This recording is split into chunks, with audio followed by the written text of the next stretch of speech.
पहला प्रश्न। कल प्रवचन सुनते समय ऐसा लगा कि मैं इस पृथ्वी पर नहीं हूं, वरन मुक्त और असीम आकाश में एक ज्योति कण हूं। प्रवचन के बाद भी हल्केपन का, खालीपन का अनुभव होता रहा। उसी आकाश में भ्रमण करते रहने का जी होता रहा। ज्ञान, कर्म, भक्ति मैं नहीं जानता, लेकिन अकेला होने पर इसी स्थिति में डूबे रहने का जी होता है।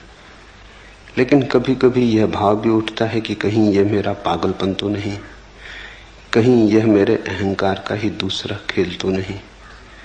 कृपा पूर्वक मेरा मार्गदर्शन करें।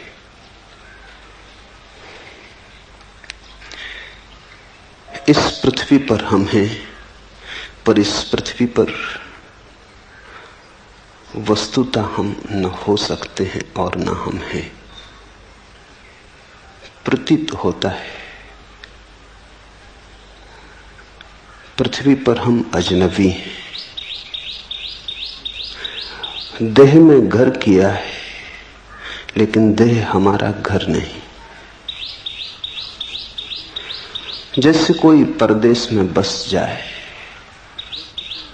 और भूल ही जाए स्वदेश को, फिर अचानक राह पर किसी दिन बाजार में कोई मिल जाए जो घर की याद दिला दे, जो अपनी भाषा में बोले, तो एक क्षण को परदेश मिट जाएगा, स्वदेश प्रकट हो जाएगा। शास्त्र का यही मूल्य है, शास्त्राओं के वचनों का यही अर्थ है। उनकी सुन के क्षण भर को हम यहां नहीं रह जाते, वहां हो जाते हैं जहां हमें होना चाहिए। उनके संगीत में बहकर जो चारों तरफ घेरे है वो दूर हो जाता है, और जो बहुत दूर है पास आ जाता है। अष्टावक्र के वचन बहुत अनूठे, सुनोगे तो ऐसा बार बार होगा। बार बार लगेगा पृथ्वी पर नहीं हो, आकाश के हो गए, क्योंकि वे वचन आकाश के, वे वचन स्वदेश से आए, उस स्रोत से आए जहां से हम सबका आना हुआ है, और जहां हमें जाना चाहिए, और जहां जाए बिना हम कभी चैन को उपलब्ध ना हो सकेंगे। जहां हम हैं सराय है, घर नहीं। कितना ही मान के बैठ जाएं कि घर है, फिर भी सराय सराय बनी रहती। समझा लें, बुझा लें, भुला लें, भेद नहीं पड़ता। कांटा चुभता ही रहता, याद आती ही रहती। और कभी जब ऐसे किसी सत्य के साथ मुलाकात हो जाए जो खींच ले, जो चुंबक की तरह किसी और दूसरी दुनिया का दर्शन करा दे, तो लगेगा कि हम पृथ्वी के हिस्से नहीं रहे। ठीक लगा। कल प्रवचन सुनते समय ऐसा लगा कि मैं इस पृथ्वी पर नहीं हूं। इस पृथ्वी पर कोई भी नहीं है। इस पृथ्वी पर हम मालूम होते हैं, प्रतीति होती है। सत्यता हम आकाश में है, हमारा स्वभाव आकाश का है। आत्मा यानी भीतर का आकाश, शरीर यानी पृथ्वी। शरीर बना है पृथ्वी से, तुम बने हो आकाश से। तुम्हारे भीतर दोनों का मिलन हुआ है। तुम क्षितिज हो, जहां पृथ्वी आकाश से मिलती हुई मालूम पड़ती, लेकिन मिलती थोड़ी कभी। दूर क्षितिज मालूम पड़ता है, मिल रहा आकाश पृथ्वी से। चल पड़ो, लगता है ऐसे घड़ी दो घड़ी में पहुंच जाएंगे। चलते रहो जन्मों जन्मों तक, कभी भी उस जगह न पहुंचोगे जहां आकाश पृथ्वी से मिलता। बस मालूम होता, सदा मालूम होता, मिल रहा थोड़ी दूर आगे, बस थोड़ी दूर आगे। क्षितिज कहीं है नहीं, सिर्फ दिखाई पड़ता।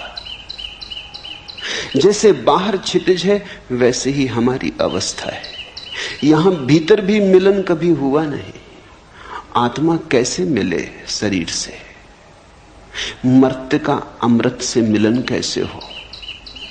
दूध पानी में मिल जाता, दोनों पृथ्वी के। आत्मा शरीर से कैसे मिले? दोनों का गुणधर्म भिन्न है। कितने ही पास हों, मिलन असंभव है। सनातन से पास हो तो भी मिलन असंभव है। मिलन हो नहीं सकता। सिर्फ हमारी प्रतीति है, हमारी धारणा है, क्षितिज हमारी धारणा है, हमने मान रखा है, इसलिए है। अष्टावक्र के वचनों को अगर जाने दोगे हृदय के भीतर तीर की तरह, तो वे तुम्हें याद को जगाएंगे, तुम्हारी भूली बिसरी स्मृति को उठाएंगे। क्षण भर को आकाश जैसे खुल जाएगा, बादल कट जाएंगे, सूरज की किरणों से भर जाएगा प्राण। कठिनाई होगी, क्योंकि हमारे सारे जीवन के विपरीत होगा यह अनुभव। इससे बेचैनी होगी। और ये जो घटाएं छट गई हैं, ये तुम्हारे कारण नहीं छटी, ये तो किसी शास्त्रा के वचनों का परिणाम है। फिर घटाएं गिर जाएंगी, तुम घर पहुंचते पहुंचते फिर घटाओं को घेर लोगे। तुम अपनी आदत से इतनी जल्दी बाज थोड़ी आओगे। फिर घटाएं गिर जाएंगी, तब और बेचैनी होगी कि जो दिखाई पड़ा था वो सपना तो नहीं था, जो दिखाई पड़ा था कहीं कल्पना तो नहीं थी, कहीं अहंकार का मन का खेल तो न था, कहीं ऐसा तो न हुआ कि हम किसी पागलपन में पड़ गए थे। स्वभावतः तुम्हारी आदतों का वजन बहुत पुराना है। अंधेरा बड़ा प्राचीन है, यद्यपि है नहीं पर है बहुत प्राचीन। सूरज की किरण कभी फूटती है तो बड़ी नई है, अत्यंत नई है, सद्ध स्नात। क्षण भर को दिखाई पड़ती है, फिर तुम अपने अंधेरे में खो जाते हो। तुम्हारे अंधेरे का बड़ा लंबा इतिहास है। जब तुम दोनों को तौलोगे तो शक किरण पे पैदा होगा, अंधेरे पे पैदा नहीं होगा। होना चाहिए अंधेरे पर, होता है किरण पर, क्योंकि किरण है नई और अंधेरा है पुराना। अंधेरा है परंपरा जैसा, सदियों सदियों की धारा है। किरण है अभी अभी फूटी, ताजी, नई, इतनी नई कि भरोसा कैसे करें। लगा कि मैं इस पृथ्वी पर नहीं हूं, इस पृथ्वी पर कोई भी नहीं है, इस पृथ्वी पर हम हो नहीं सकते। मान्यता है हमारी, धारणा है हमारी, लगता है, सत्य नहीं है। और मुझे असीम आकाश में एक ज्योतिकण हूं ऐसा प्रतीत हुआ। यह शुरुआत है। असीम आकाश में एक ज्योतिकण हूं, जल्दी ही लगेगा कि असीम आकाश हूं। यह प्रारंभ है। तो असीम आकाश में भी अभी हम पूरी तरह लीन नहीं हो पाते। अगर लगता भी है कभी कभी वो उड़ान भी आ जाती, वो तूफान भी आ जाता, हवाएं हमें ले भी जाती, तो भी हम अपने को अलग ही बचा लेते। ज्योतिकण न रहे, अंधेरे हो गए ज्योतिकण, लेकिन आकाश से अभी भी भेद रहा, फर्क रहा, फासला रहा। घटना तो पूरी उस दिन घटेगी जिस दिन तुम आकाशी हो जाओगे। ज्योतिकण भी भिन्न है जिस दिन तुम अभिन्न हो जाओगे, जिस दिन लगेगा मैं शून्याकाश हूं। ऐसा तो कहते हैं भाषा में कि मैं शून्याकाश हूं। जब तक मैं है तब तक ये कैसे हो सकेगा? मैं है तो आकाश अलग रहेगा। जब ऐसा प्रतीत होगा कि शून्याकाश है, तब मैं तो नहीं रहूंगा, शून्याकाश ही रहेगा। कहते हैं अहम ब्रह्मास्मि, मैं ब्रह्म हूं। लेकिन जब ब्रह्म होगा तब मैं कैसे रहेगा?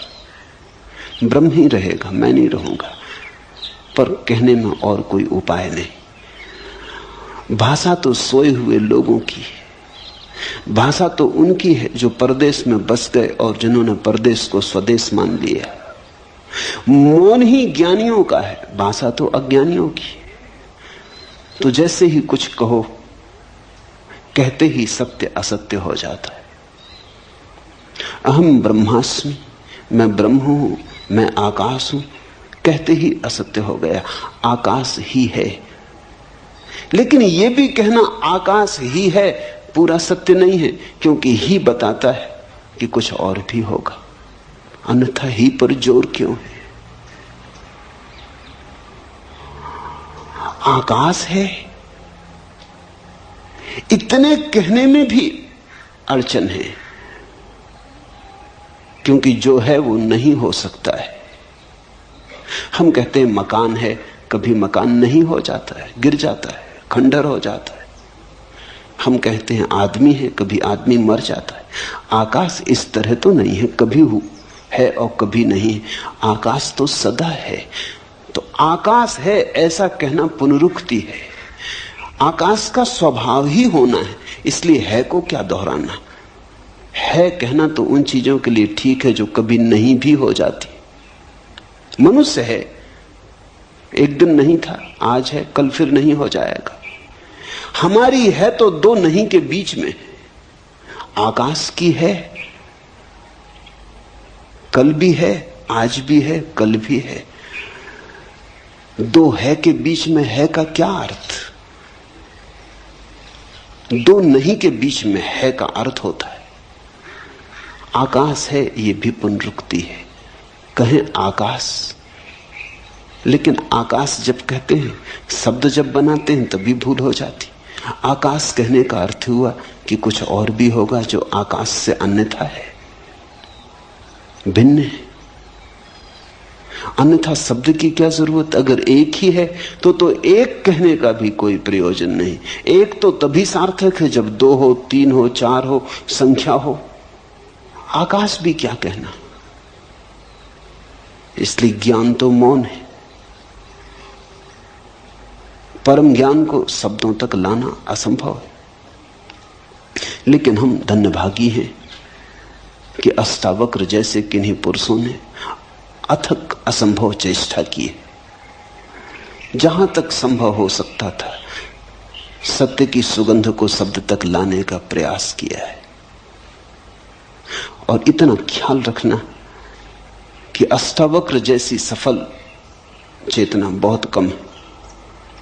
बहुतों ने प्रयास किया है सत्य को शब्द तक लाने का, सभी हारे। हारना सुनिश्चित है, मगर अगर हारे हुए में भी देखना हो तो अष्टावक्र सबसे कम हारे, सबसे ज्यादा जीते। तो सुनोगे ठीक से तो घर की याद आएगी। सुबह कि लगा ज्योति कण हूं, तैयारी रखना खोने की।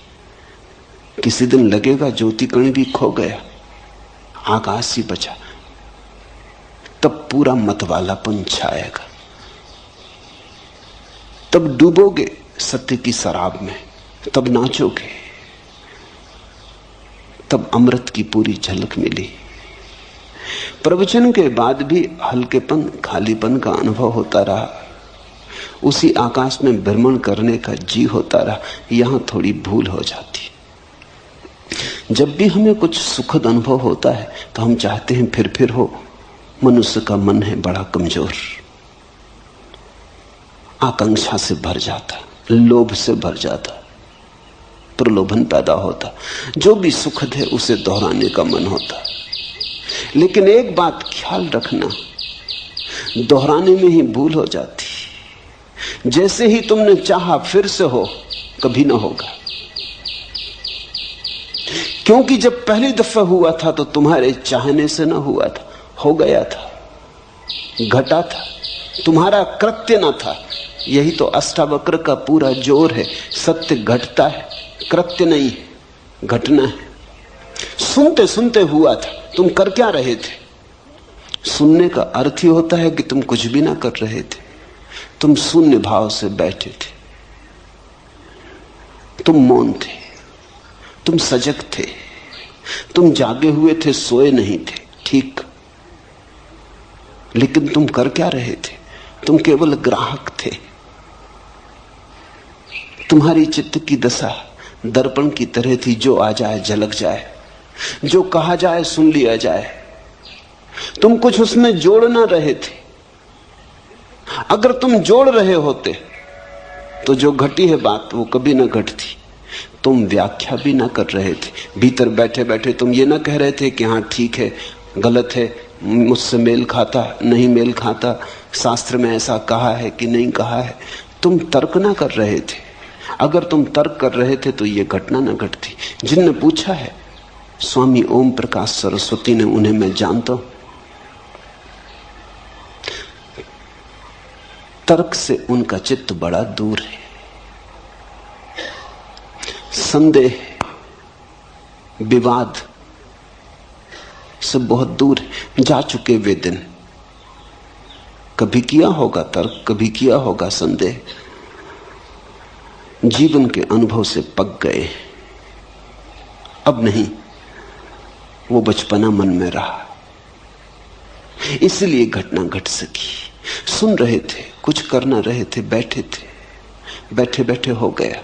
तो जब पहली दफा तुम्हारे बिना किए हुआ, तो दूसरी दफा अगर तुमने चाहा कि हो जाए तो बाधा पड़ जाएगी। चाहे तो उसके होने का कारण थी ही नहीं। इसलिए जब ऐसी अभूतपूर्व घटनाएं घटे तो चाहना मत। जब घटे आनंद भाव से स्वीकार कर लेना, जब न घटे तो शिकायत मत करना, मांगना मत। मांगे कि चूके। मांगने जबरदस्ती, आग्रह, घटना चाहिए। एक दफा घट गया तो अब क्यों नहीं घटता है? ऐसा रोज होता है। जब यहां लोग ध्यान करने आते, शुरू शुरू में ताजे और नए होते, कोई अनुभव नहीं होता तो घट जाता है। ये बड़ी हैरानी की बात है। इसे तुम समझना, अष्टावक्र को समझने में इससे सहायता मिलेगी। ये मेरे रोज का अनुभव है। जब लोग नए ताजे आते हैं और ध्यान का उन्हें कोई अनुभव नहीं होता तो घट जाता है। घट जाता तो आह्लाद से भर जाते, मगर वहीं गड़बड़ हो जाती। फिर मांग शुरू होती, आज जो हुआ कल हो, न केवल हो बल्कि और ज्यादा हो। फिर नहीं घटता। फिर वो मेरे पास आके रोते हैं, वो कहते हैं हुआ क्या, कहां भूल हो गई? पहले घटा, अब नहीं घट रहा है। भूल यही हो गई कि पहले जब घटा तो तुमने मांगा न था, अब तुम मांग रहे हो। अब तुम्हारा मन निर्दोष ना रहा, मांगने दूषित किया। अब तुम सरल ना रहे, अब तुम खुले ना रहे, मांगने द्वार दरवाजे बंद किए।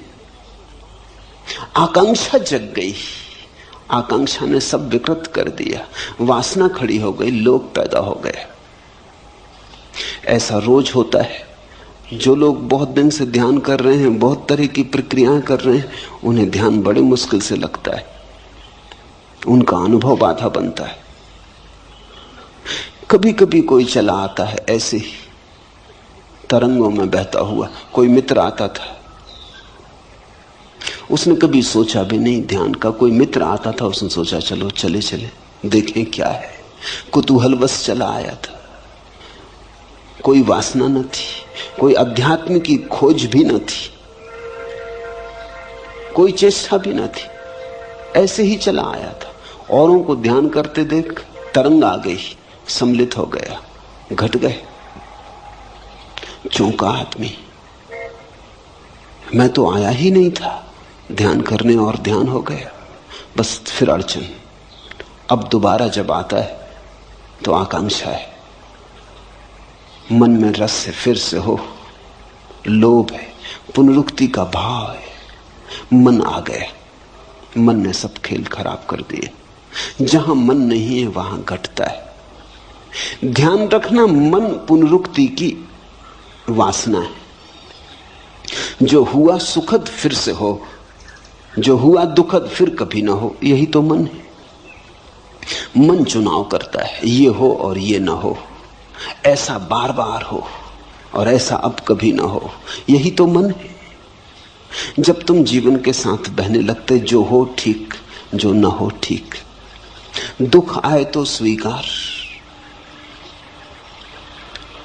दुख आए तो विरोध नहीं, सुख आए तो स्वीकार, सुख आए तो उन्माद नहीं। जब सुख और दुख में कोई सम होने लगता है, समता आने लगती है, जब सुख और दुख धीरे धीरे एक ही जैसे मालूम होने लगते हैं, क्योंकि कोई चुनाव ना रहा, अपने हाथ की कोई बात ना रही, जो होता है होता है, हम देखते रहते हैं। इसको अष्टावक्र कहते हैं साक्षी भाव। और वो कहते हैं साक्षी भाव सदा तो सब सदा। साक्षी भाव साक्षी को जगाता, भीतर बाहर समता ले आता है। समत्व साक्षी भाव की छाया है।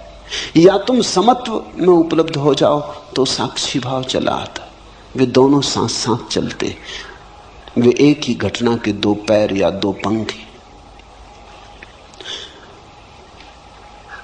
उसी आकाश में भ्रमण करने का जी होता रहता है। इससे सावधान होना, मन को मौका मत देना कि ध्यान की घड़ियों को खराब करे। इसी मन ने तो संसार खराब किया, इसी ने तो जीवन के सारे संबंध विकृत किए, इसी मन ने तो सारे जीवन को रेगिस्तान जैसा रूखा कर दिया। जहां बहुत फूल खिल सकते थे वहां सिर्फ कांटे हाथ में रह गए। अब इस मन को अंतर यात्रा पर साथ मत लाओ, इसे नमस्कार करो, इसे विदा दो, प्रेम से सही पर इसे विदा दो। इससे कहो बहुत हो गया, अब हम न मांगेंगे, अब जो होगा हम जागेंगे, हम देखेंगे। जैसे ही तुमने मांगा फिर तुम साक्षी नहीं रह सकते, तुम भोक्ता हो गए। ध्यान के भी भोक्ता हो गए तो ध्यान गया। भोक्ता का अर्थ यह है कि तुमने कहा इसमें मुझे रस आया, इससे मुझे सुख मिला।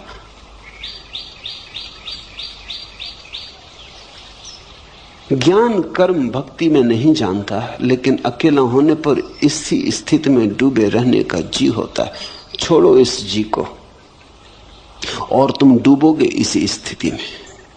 अकेले ही नहीं, भीड़ में भी रहोगे तो डूबोगे, बाजार में भी रहोगे तो भी डूबोगे। ये स्थिति का कोई संबंध अकेले और भीड़ से नहीं है, मंदिर और बाजार से नहीं है, एकांत समूह से नहीं है। इस स्थिति का संबंध तुम्हारे चित्त के शांत होने से, सम होने से। जहां भी शांति समता होगी ये घटना घटेगी, लेकिन तुम इसको मांगो मत, अन्यथा यही अशांति बन जाएगी, यही तनाव बन जाएगी। अष्टावक्र कहते अभी और यहीं। मांग तो सदा कल के लिए होती, मांग तो अभी और यहीं नहीं हो सकती। मांग का स्वभाव वर्तमान में नहीं ठहरता। मांग का अर्थ ही है हो, कल हो, घड़ी भर बाद हो, क्षण भर बाद हो। मांग अभी तो नहीं हो सकती। मांग के लिए तो समय चाहिए, थोड़ा ही सही पर समय चाहिए, और भविष्य है नहीं। जो नहीं है उसी का नाम भविष्य, जो है उसका नाम वर्तमान है। वर्तमान और मांग का कोई संबंध नहीं होता। जब तुम वर्तमान में होगे तो पाओगे कोई मांग नहीं, और तब घटेगी ये घटना। जब इसे घटाने का जीना रहेगा तब ये खूब घटेगी। इस पहेली को ठीक से समझ लो, इस पहेली का एक एक कोना पहचान लो। जिस दिन तुम कुछ भी न मांगोगे उस दिन सब घटेगा। जिस दिन तुम परमात्मा के पीछे दीवाने होकर न दौड़ोगे वो तुम्हारे पीछे चला आएगा। जिस दिन तुम ध्यान के लिए आतुरता न दिखाओगे, तुम्हारे भीतर कोई तनाव न होगा, उस दिन ध्यान ही ध्यान से भर जाओगे। ध्यान कहीं बाहर से थोड़ी आता। जब तुम तनाव में नहीं हो तो जो तुम्हारे भीतर शेष रह जाता उसका नाम ध्यान है। जब तुम्हारे भीतर वासना नहीं है तो जो शेष रह जाता उसका नाम ध्यान है। झील है, तरंगें उठ रही, हवा के झकोरे, झील का पूरी छाती तूफान से भर गई, आंधी है, सब उथल पुथल हो रही है। आकाश में चांद है पूरा, लेकिन प्रतिबिंब नहीं बनता क्योंकि झील कप रही। दर्पण कैसे बने? चांद का प्रतिबिंब बनता है, टूट टूट जाता, हजार हजार टुकड़ों में चांदी फैल जाती पूरी झील पर, लेकिन चांद का प्रतिबिंब नहीं बनता है। झील शांत हो गई, लहरें कहीं चली गईं, लहरें कहीं से आई थी, लहरें झील की थी, फिर सो गई, झील में वापस उतर गई। झील अपनी स्थिर अवस्था में आ गई। वो जो चांदी की तरह फैल गया चांद था, झील की छाती पर सिकुड़ आया, एक जगह ठीक प्रतिबिंब बनने लगा। जैसे ही तुम्हारे मन की झील पे तरंगें नहीं होती, तरंग यानी वासना, तरंग यानी मांग, तरंग यानी ऐसा हो और ऐसा ना हो। जब कोई तरंग मन की झील पे नहीं होती तो सत्य जैसा है वैसा ही प्रतिबिंबित होता है। तो जो बनता है चांद तुम्हारे भीतर, उसके सौंदर्य का क्या कहना, उसके रस का क्या कहना। रसधार बरसती, मिलन होता, फिर सुहागरात ही सुहागरात है। लेकिन तुमने मांगा कि चूक हो जाएगी, और मैं समझता हूं मांग बिल्कुल स्वाभाविक मालूम होती। बड़ी अड़चन है, इतना सुख मिलता है ऐसी घड़ियों में कि कैसे बचे न मांगने से। मानवीय है, मैं ये नहीं कहता कि तुमने कुछ बड़ी अमानवीय भूल की, बिल्कुल मानवीय भूल है। कभी जब क्षण भर को झरोखा खुल जाता है और आकाश बहता है तुमने, कभी क्षण भर को जब अंधेरा टूटता है और किरणें उतरती, तो असंभव है, करीब करीब असंभव है कि इसे न मांगो, लेकिन यह असंभव सीखना पड़ेगा। आज सीखो, कल सीखो, परसों सीखो, मगर सीखना पड़ेगा। जितनी जल्दी सीखो उतना उचित। अभी तैयार हो जाओ तो अभी घटना घटने को देर नहीं है। जरा भी क्षण भर की प्रतीक्षा करने की जरूरत नहीं। इसी स्थिति में डूबे रहने का जी होता, ये स्थिति घटेगी, इसका तुम्हारे चित्त से कुछ लेना देना नहीं है।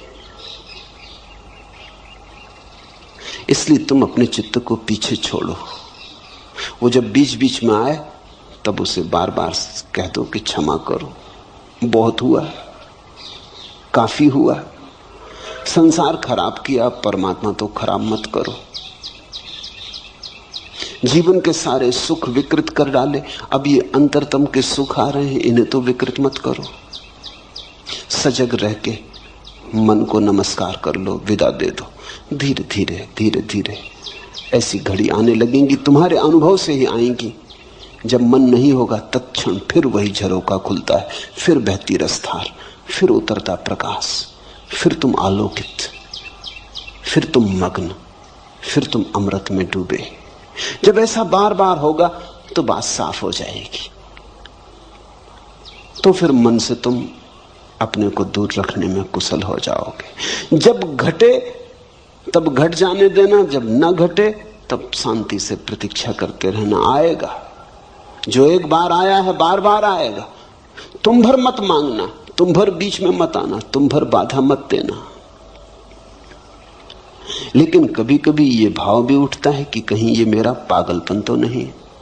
बुद्धि ऐसे भाव भी उठाएगी, क्योंकि बुद्धि ये मान ही नहीं सकती कि आनंद हो सकता है। बुद्धि दुख से बिल्कुल राजी। बुद्धि ने दुख को पूरी तरह स्वीकार किया है, क्योंकि बुद्धि दुख की जन्मदात्री। अपनी ही संतान को कौन स्वीकार नहीं करेगा। तो बुद्धि मानती है दुख है तो बिल्कुल ठीक है। लेकिन महासुख, जरूर कहीं कोई गड़बड़ हो गई। ऐसा कहीं होता है, कोई कल्पना हो गई, कोई सपना देखा, किसी देवा स्वप्न में खो गए, किसी सम्मोहन में उतर गए, जरूर कहीं कुछ पागलपन हो गया है। बुद्धि ऐसे बार बार कहेगी, इसे सुनना मत, इस पर ध्यान मत देना। अगर इस पर ध्यान दिया तो वे घटनाएं बंद हो जाएंगी, वे द्वार झरोखे फिर कभी ना खुलेंगे। एक बात ख्याल में रखना, आनंद सत्य की परिभाषा है। जहां से आनंद मिले वहीं सत्य है। इसलिए तो हमने परमात्मा को सच्चिदानंद कहा है। आनंद उसकी आखिरी परिभाषा है। सत्य से भी ऊपर, चित्त से भी ऊपर आनंद को रखा है, सच्चिदानंद कहा है। सत्य एक सीढ़ी नीचे, चित्त एक सीढ़ी नीचे, आनंद परम। जहां से आनंद बहे, जहां से आनंद मिले, फिर तुम चिंता मत करना, सत्य के करीब हो। जैसे कोई बगीचे के करीब आता है तो हवाएं ठंडी हो जाती, पक्षियों के गीत सुनाई पड़ने लगते, शीतलता अनुभव होने लगती। तो बगीचा दिखाई भी ना पड़े तो भी अनुभव में आने लगता है कि राह ठीक है, बगीचे की तरफ पहुंच रहे हैं। ऐसे ही जैसे ही तुम सत्य की तरफ पहुंचने लगते हो, आनंद झरता है, शीतल होने लगता मन, संतुलन आने लगता है, सहिष्णुता बढ़ती है, सुख बढ़ता है, एक उमंग घेरे रहती अकारण। कोई कारण भी दिखाई नहीं पड़ता, न कोई लॉटरी मिली है, न कोई धंधे में बड़ा लाभ हुआ है, न कोई बड़ा पद मिला है। ऐसा भी हो सकता था पद था वो भी गया, हाथ में जो था वो भी खो गया, धंधा भी डूब गया, लेकिन अकारण एक उमंग है कि भीतर कोई नाचे जा रहा है कि रुकता ही नहीं। तो बुद्धि कहेगी कहीं पागल तो नहीं हो गए। ये तो पागलों के लक्षण है। ये बड़ी अजीब दुनिया है, यहां सिर्फ पागल ही प्रसन्न दिखाई पड़ते। इसलिए बुद्धि कहती पागल हो गए होगे, क्योंकि यहां पागलों के सिवा किसी को प्रसन्न देखा है। यहां हजार कारण होते तब भी आदमी प्रसन्न नहीं होता। बड़ा महल हो, धन हो, संपत्ति हो, सुख सुविधा हो, तब भी आदमी प्रसन्न नहीं होता। ये दुनिया दुखी लोगों की दुनिया है, मगर दुखी लोगों की भीड़ है। यहां अगर तुम हंसने लगो अकारण तो लोग कहेंगे पागल हो गए। अगर तुम कहो कि हंसी आ रही कोई कारण नहीं, फैली जा रही, भीतर से उठ रही, लहर आ रही, लोग कहेंगे बस दिमाग खराब हो गए। यहां तुम शक्ल बना के चलो, उदास रहो, तुम्हारी शक्ल देख के भूत प्रेत भी डरे, तो बिल्कुल ठीक हो, तो कोई अड़चन नहीं है, तो सब ठीक चल रहा है। तुम आदमी जैसे आदमी हो, जैसा आदमी होना चाहिए वैसे आदमी हो। लेकिन तुम मुस्कुराने लगो, तुम हंसने लगो, तुम गीत गुनगुनाने लगो, तुम राह के किनारे खड़े होकर नाचने लगो, बस तुम पागल हो गए। परमात्मा को हमने इस भांति इंकार किया है कि अगर परमात्मा आए तो हम उसे पागल खाने में बंद कर देंगे। शायद इसी कारण नहीं आता, आने से डरता है। तुम जरा सोचो, कृष्ण अगर मिल जाएं चौराहे पर, बांसुरी बजाते, मोर मुकुट बांधे, पीतांबर डाले, गोपियां नाचती हों, क्या करोगे? तत्क्षण पुलिस थाने जाओगे। ये क्या हो रहा है? जो नहीं होना चाहिए वो हो रहा है। तुम इस आदमी को जेल खाने में डालोगे। आनंद निष्कासित कर दिया गया है। हमने आनंद को जीवन के बाहर कर दिया है। हम दुख को छाती से लगा के बैठे। यहां दुखी आदमी बुद्धिमान मालूम होता है, यहां आनंदित आदमी पागल मालूम होता है। सारी सरणी उल्टी है। तो स्वाभाविक है, जीवन भर जिसको तुमने बुद्धिमानी समझा है, आज अचानक अगर खोने लगेगी, खिसलने लगेगी, अगर आज अचानक नींव उखड़ने लगेगी तुम्हारी तथाकथित बुद्धिमानी की, और अचानक झांकने लगेगी प्रसन्नता अकारण। ख्याल रखना, पागलपन का मतलब यह होता है अकारण प्रसन्न। कारण भी नहीं है कुछ, बैठे हैं अकेले और मुस्कुराहट आ रही, बस पागल हो गए। क्योंकि ऐसा तो हमने सिर्फ पागलों को ही देखा है। ध्यान रखना, पागलों में और परमहंसों में थोड़ा सा संबंध है। पागल भी हंसते हैं, प्रसन्न होते हैं क्योंकि बुद्धि गंवा दी। परमहंस भी हंसते हैं, प्रसन्न होते हैं, क्योंकि बुद्धि के पार आ गए। दोनों, पागल बुद्धि से नीचे गिर जाता है इसलिए हंस लेता है, परमहंस बुद्धि के पार चला जाता है इसलिए हंसता है। दोनों में थोड़ी समानता है। पागल और परमहंस में एक बात समान है कि दोनों ने बुद्धि गंवाई।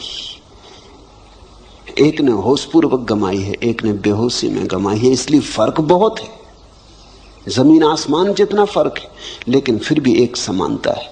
इसलिए कभी कभी तुम्हें पागल में परमहंस दिखाई पड़ेगा, और कभी कभी पागल में परमहंस, और कभी कभी परमहंस में पागल। तो भूल चूक हो जाती। पश्चिम के पागल खानों में ऐसे बहुत से लोग बंद हैं जो पागल नहीं है। अभी वहां बड़ी क्रांति चलती है इसके संबंध में। कुछ मनोवैज्ञानिक, विशेषकर R.D. लैंग और उनके साथी एक बड़ा आंदोलन चलाते हैं कि बहुत से पागल पागल खानों में बंद हैं जो पागल नहीं है। अगर वो पूरब में पैदा होते तो परमहंसों की तरह उनका आदर सम्मान होता। R.D. लैंग को पता नहीं है इससे उल्टी घटना पूरब में घट चुकी है। यहां कई पागल हैं जो परमहंस समझे जाते हैं।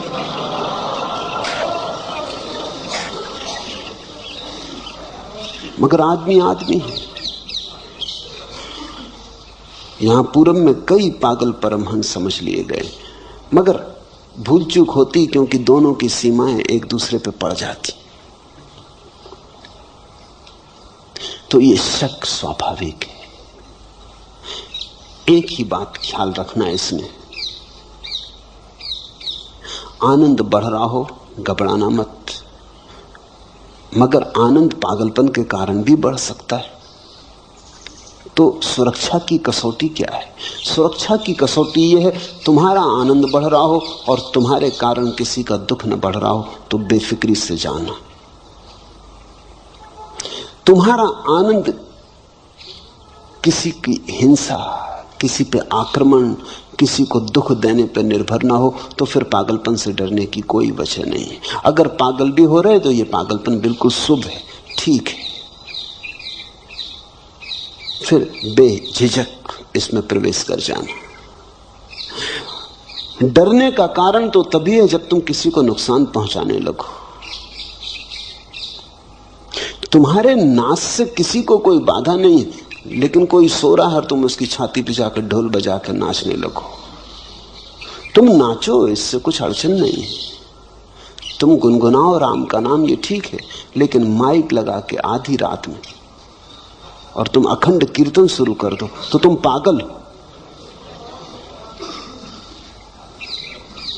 हालांकि कोई तुमको पागल नहीं कह सकता, क्योंकि रामधुन कर रहे हैं, ऐसे कई पागल कर रहे हैं। वो कहते हैं अखंड कीर्तन कर रहे हैं, 24 घंटे की कथा की। सो न सो तुम्हारी मर्जी। अगर तुम बाधा डालो तो अधार्मिक हो। इतना ही ख्याल रखना, तुम्हारा आनंद हिंसात्मक ना हो, बस ये पर्याप्त है। तुम्हारा आनंद तुम्हारा निजी हो, इसके कारण किसी के जीवन में कोई बाधा ना पड़े, कोई पत्थर ना पड़े। तुम्हारा फूल खिले, लेकिन तुम्हारे फूल के खिलने के कारण किसी को कांटे न चुभे। इतना ही भर ख्याल रहे तो तुम ठीक दिशा में जा रहे हो। जहां तुम्हें लगे कि अब दूसरों को बाधा होने लगी, वहां थोड़े सावधान होना। वहां परमहंस की तरफ न जाके तुमने पागलपन का रास्ता पकड़ लिया। ओम प्रकाश से किसी को कोई दुख नहीं। बेझिझक बेधड़क जा सकते हो।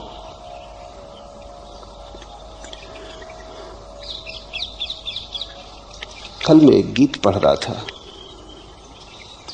जो कुछ सुंदर था प्रेय काम में, जो अच्छा मंजा नया था सत्यसार, मैं बीन बीन कर लाया नैवेद्य चढ़ाया, पर यह क्या हुआ, सब पड़ा पड़ा कुम्हलाया, सूख गया मुरझाया, कुछ भी तो उसने हाथ बढ़ाकर नहीं लिया। यूं कहीं तो था लिखा, पर मैंने जो दिया, जो पाया, जो पिया, जो गिराया, जो ढाला, जो छलकाया, जो नितारा, जो छाना, जो उतारा, जो चढ़ाया, जो जोड़ा, जो तोड़ा, जो छोड़ा, सबका जो कुछ हिसाब रहा, मैंने देखा कि उसी यज्ञ ज्वाला में गिर गया। और उसी क्षण मुझे लगा कि अरे मैं तिर गया, ठीक है, मेरा सिर फिर गया। तिरता है आदमी सिर के फिरने से। परमात्मा को तुम चढ़ाओ चुन चुन के चीजें, अच्छी अच्छी चीजें, उससे कुछ ना होगा जब तक कि सिर ना चढ़े।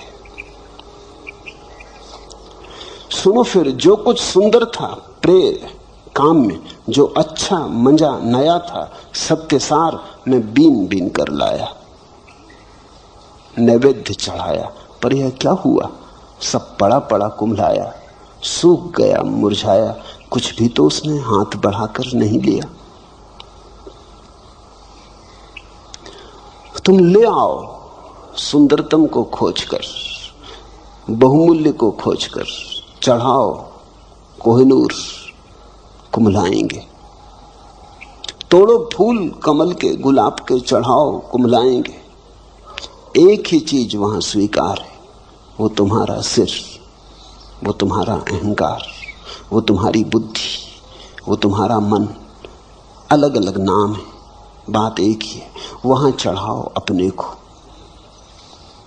और उसी क्षण मुझे लगा कि अरे मैं तिर गया, ठीक है, मेरा सिर फिर गया। लोग तो यही कहेंगे, ओम प्रकाश के सिर फिर गया। कहने दो लोगों को, लोगों के कहने से कोई चिंता नहीं। जब लोग तुमसे कहते हैं सिर फिर गया, तो वो इतना ही कर रहे हैं कि अपने सिर की रक्षा कर रहे हैं, और कुछ नहीं।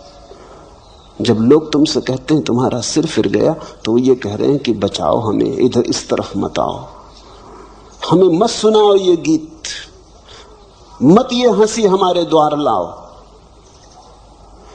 मत दिखाओ हमें ये आंखें मदमस्त, ये खबरें मत कहो हमसे। घबराहट है उनकी, भीतर उनके भी यही राग है, भीतर उनके भी ऐसी ही वीणा पड़ी है जो प्रतीक्षा करती जन्मों जन्मों से कि कोई छेड़ दे, मगर डर है, घबराहट है। बहुत कुछ उन्होंने झूठे जगत में बनाया है, बसाया है, कहीं उखड़ ना जाए। मैं इलाहाबाद में था, एक मित्र मेरे सामने ही बैठ के मुझे सुन रहे थे। लाखों लोगों ने मुझे मेरे सामने बैठ के सुना है, बहुत कम ऐसे लोग हैं जिन्होंने इतने भाव से सुना हो जैसा भाव से वो सुन रहे थे। उनकी आंखों से आंसुओं की धार बह रही थी। अचानक बीच में उठे, सभा भवन छोड़ के चले गए। मैं थोड़ा चौंका, ये क्या हुआ? पूछताछ की, संयोजक को कहा, वो बड़े प्रसिद्ध व्यक्ति थे, मैं तो जानता नहीं था। साहित्यकार थे, कवि थे, लेखक थे। संयोजक ने उनके घर जाके पूछा, उन्होंने कहा बाबा माफ करो। मैं घबरा गया। 20 मिनट के बाद मैंने कहा अब यहां से भाग जाना उचित, अगर थोड़ी देर और रहा तो कुछ से कुछ हो जाएगा। इस आदमी का तो सिर फिरा है, मेरा फिरा देखा।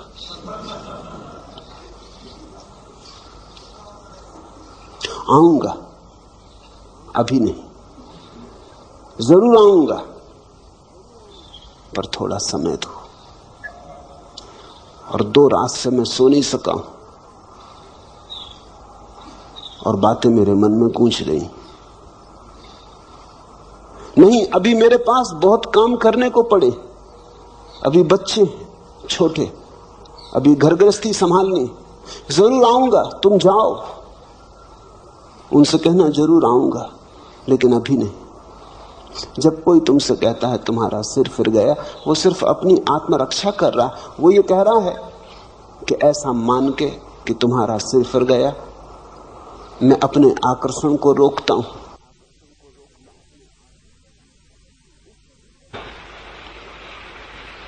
उसके भीतर भी अदम्य आकांक्षा है। कौन है ऐसा जो परमात्मा को खोजने नहीं चला है?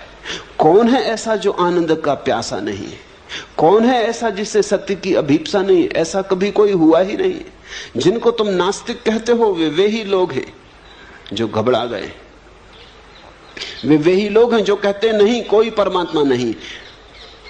क्योंकि परमात्मा को इंकार न करें तो खोज पर जाना होगा। मेरा अपना अनुभव यह है कि नास्तिक के भीतर तथाकथित आस्तिकों से सत्य की खोज की ज्यादा गहरी आकांक्षा होती। वो मंदिर जाने से डरता है, तुम डरते ही नहीं। तुम डरते नहीं क्योंकि तुम्हारे भीतर कोई ऐसी प्रबल आकांक्षा नहीं कि तुम पगला जाओगे। तुम मंदिर हो आते हो जैसे तुम दुकान चले जाते हो। तुम मंदिर के बाहर भीतर हो लेते हो, तुम पे कुछ असर नहीं होता है। नास्तिक वैसा व्यक्ति है जो जानता है अगर मंदिर गया तो वापस न लौट सकेगा।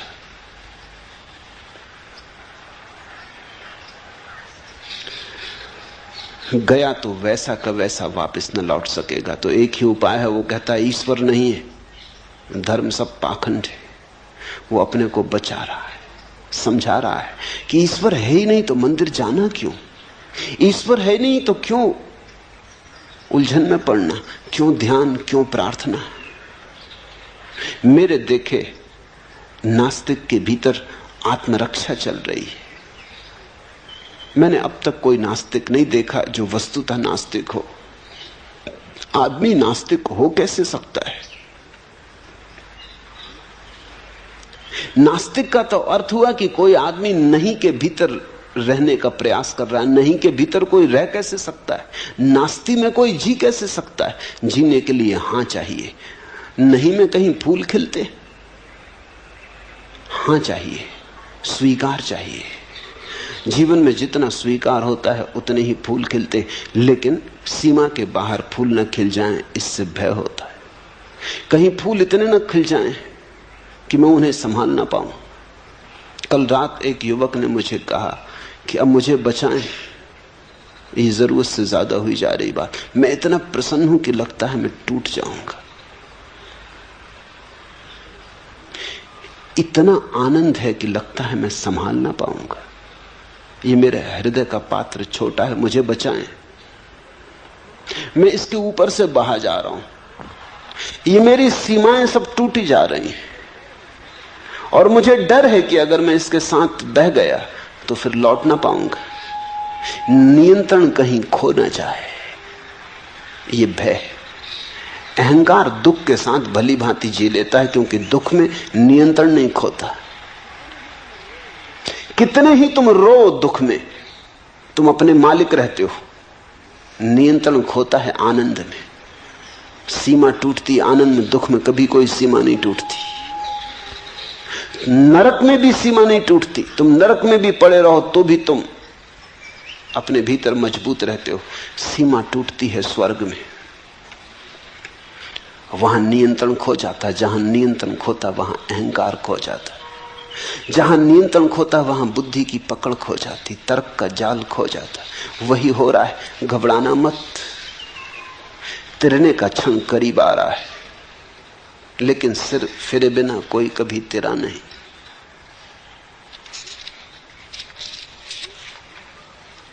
एक धुन की तलाश है मुझे जो ओंठों पर नहीं सिराओं में मचलती है, लावे सी दहकती है पिघलने के लिए। एक आग की तलाश है मुझे कि रोम रोम सीज उठे और मैं तार तार हो जाऊं। कोई मुझे जाली जाली बुंदे कि मैं पारदर्शी हो जाऊं। एक खुशबू की तलाश है मुझे कि भारहीन हो, हवा में तैर सकूं, हल्की बारिश की महीन बौछारों में कांप सकूं।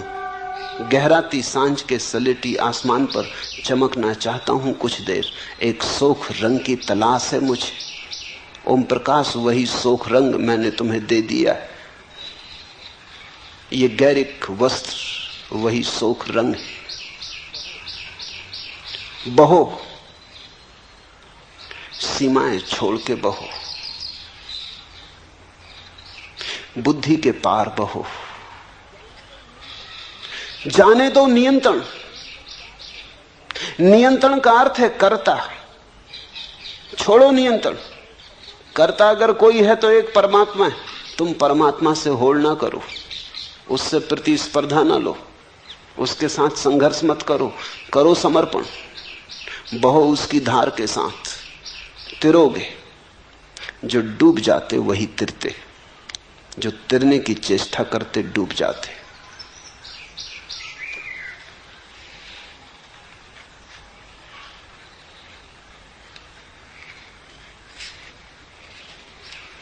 दूसरा प्रश्न, सदा से खोजियों का यह अवलोकन रहा है कि परमात्मा उपलब्धि अत्यंत दुस्साध्य घटना है, लेकिन आप जैसे बुद्ध पुरुष सदा से इस बात पर जोर देते रहे हैं कि परमात्मा अभी और यहीं घट सकता है। क्या बार बार यह कहना एक चुनौती और एक प्रयास करने की एक विधि है, एक उपाय है? सत्य है यही, न तो विधि है और न उपाय। तुम्हारा ऐसा पूछना बचने की विधि और उपाय है। ये बात हमारा मन स्वीकार करने को राजी नहीं होता कि परमात्मा अभी और यहीं मिल सकता है। क्यों नहीं राजी होता? इसलिए राजी नहीं होता कि अगर अभी और यहीं मिल सकता है तो फिर हमें मिल नहीं रहा। तो इसका कारण क्या होगा, फिर इसकी व्याख्या कैसे करें? अगर अभी और यहीं मिल सकता है तो मिल क्यों नहीं रहा?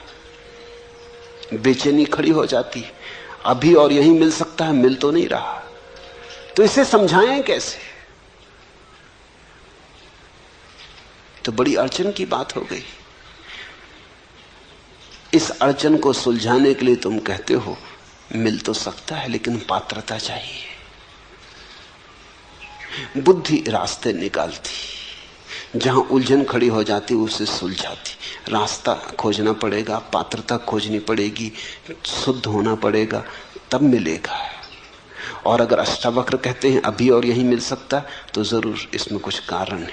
वो इसलिए कहते हैं ताकि तुम तीव्रता से प्रयास में लग जाओ, लेकिन लगना प्रयास में ही पड़ेगा। मन बड़ा होशियार है।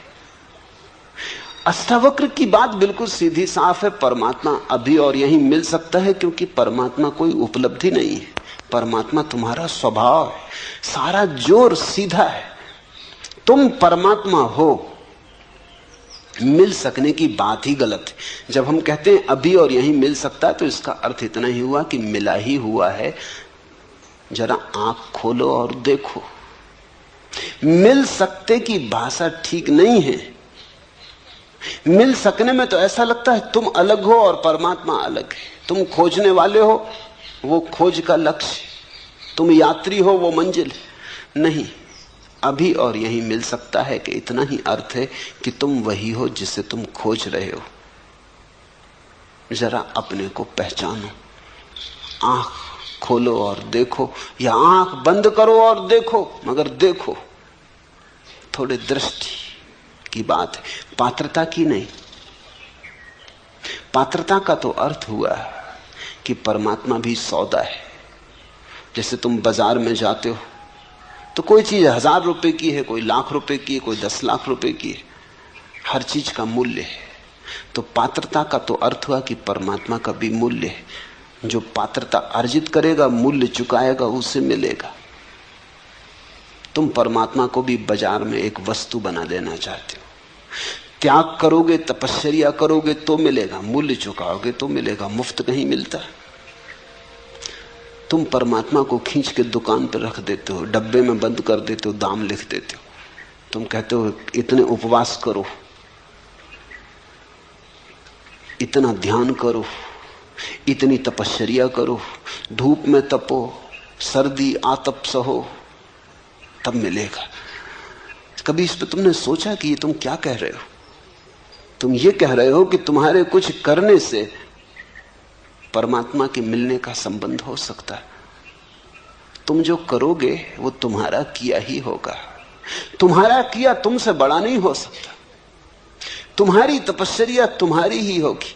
तुम जैसी ही दीन, तुम जैसी ही मलिन, तुम्हारी तपस्या तुमसे बड़ी नहीं हो सकती। और तपस्या से जो मिलेगा उसकी भी सीमा होगी, क्योंकि सीमित से सीमित ही मिल सकता, असीम नहीं। तपश्चर्या से जो मिलेगा वो तुम्हारे ही मन की कोई धारणा होगी, परमात्मा नहीं। अष्टावक्र कह रहे हैं कि परमात्मा तो है ही, वही तुम्हारे भीतर धड़क रहा, वही तुम्हारे भीतर श्वास ले रहा, वही जन्मा है, वही विदा होगा, वही अनंत काल से अनंत अनंत रूपों में प्रकट हो रहा है। कहीं वृक्ष है, कहीं पक्षी है, कहीं मनुष्य है। परमात्मा है, उसके अतिरिक्त कुछ भी नहीं।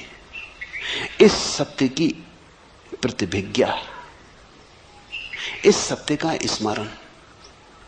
मैंने सुना है एक सम्राट अपने बेटे पर नाराज हो गया, उसे देश निकाला दे दिया। सम्राट का बेटा था, कुछ और तो करना जानता नहीं था, क्योंकि सम्राट के बेटे ने कभी कुछ किया न था, भीख ही मांग सकता था। जब कोई सम्राट न रह जाए तो भिखमंगे के सिवा और कोई उपाय नहीं बचता। भीख मांगने लगा। 20 वर्ष बीत गए, भूल ही गया। अब 20 वर्ष कोई भीख मांगे तो याद रखना कि मैं सम्राट हूं, असंभव, कष्टपूर्ण होगा। भीख मांगने में कठिनाई पड़ेगी। यही उचित है कि भूल ही जाओ।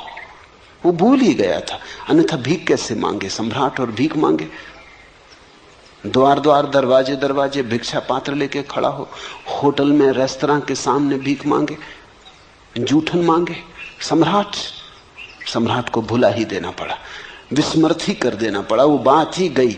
वो जैसे अध्याय समाप्त हुआ, वो जैसे कि कहीं कोई सपना देखा होगा, कि कोई कहानी पढ़ी होगी, कि फिल्म देखी होगी, अपने से क्या लेना देना। 20 साल बाद जब सम्राट बूढ़ा हो गया, उसका बाप, तो वो घबराया। एक ही बेटा था, वही मालिक था। उसने अपने वजीरों को कहा, उसे खोजो और जहां भी हो उसे ले आओ। कहना बाप ने क्षमा किया। अब क्षमा और न क्षमा का कोई अर्थ नहीं, मैं मर रहा हूं। अब ये राज्य कौन संभालेगा? ये औरों के हाथ में जाए, इससे बेहतर है मेरे खून के हाथ में जाए। बुरा भला जैसा भी है, उसे ले आओ। जब वजीर पहुंचे तो वो एक होटल के सामने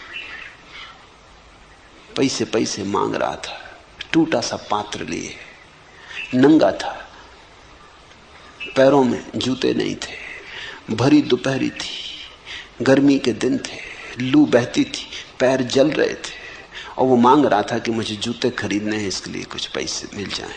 कुछ पैसे उसके पात्र में पड़े थे। रथ आके रुका, वजीर नीचे उतरा, वजीर ने गिर के उसके चरण छुए। होने वाला सम्राट था। जैसे ही वजीर ने उसके चरण छुए, एक क्षण में घटना घट गई। 20 साल जिसकी याद ना आई थी कि मैं सम्राट हूं, फिर ऐसा थोड़ी लगा रहा कि वो बैठा, उसने सोचा और विचारा और तपश्चर्या की और ध्यान किया कि याद करूं ना। एक क्षण में, पल भी ना लगा, एक क्षण में रूपांतरण हो गया। यह आदमी और हो गया। अभी भिखारी था, दीनहीन, नग्न अब भी था, अब भी पैर में जूते न थे, लेकिन हाथ से उसका पात्र उसने फेंक दिया और वजीरों से कहा कि जाओ मेरे स्नान की व्यवस्था करो, ठीक वस्त्र जुटाओ। वो जाके रथ पे बैठ गया। उसकी महिमा देखने जैसी थी। अभी भी वही का वही था, लेकिन उसके चेहरे पर एक गरिमा थी, आंखों में एक दीप्ति थी, चारों तरफ एक आभा मंडल था। सम्राट था। याद आ गई, बाप ने बुलावा भेज दिया। ठीक ऐसा ही है। अष्टावक्र जब कहते कि अभी और यहीं, तो वो यही कहते हैं कितने, चलो 20 साल नहीं, 20 जन्म से देश निकाले पे रहे, भीख मांगी बहुत, भूल गए बिल्कुल, याद को बिल्कुल सुला दिया, सुलाना ही पड़ा। न सुलाते तो भीख मांगनी मुश्किल हो जाती। द्वार द्वार दरवाजे दरवाजे भिक्षा पात्र लेके घूमे। अष्टावक्र ये कह रहे हैं, आ गया बुलावा, जागो,